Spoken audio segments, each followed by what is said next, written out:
Hello, salam, namaste. You are listening from Dilse with Farhana.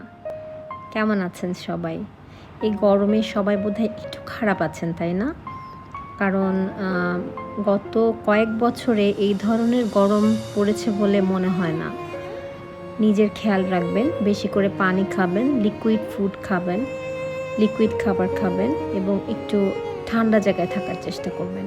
সবার বাসায় AC নেই জানি, সবাই সে কমফোর্ট জোনে থাকতেও পারে না। তারপরেও চেষ্টা করবেন একটু আরামে থাকার, নিজেকে একটু ভালো রাখার এবং মাথাটাকে ঠান্ডা রাখার। হুট করে মাথা গরম করে কোনো কিছু করা যাবে না।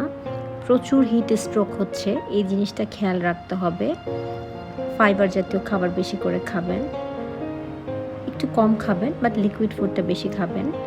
ডিটক্স ওয়াটার খেতে পারেন। আর কাজের চিন্তা কমিয়ে দিয়ে এই কয়েকদিন একটু রিল্যাক্সভাবে কাজ করেন, মাথায় এত বেশি প্রেশার নেবেন না।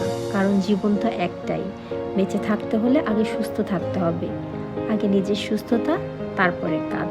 সুস্থ থাকলেই আপনি আপনার সকল কাজের রেজাল্ট প্রপারলি দিতে পারবেন। Take wonderful care. আবার দেখা হবে দিলসে উইথ ফারহানা থেকে। Thank you so much.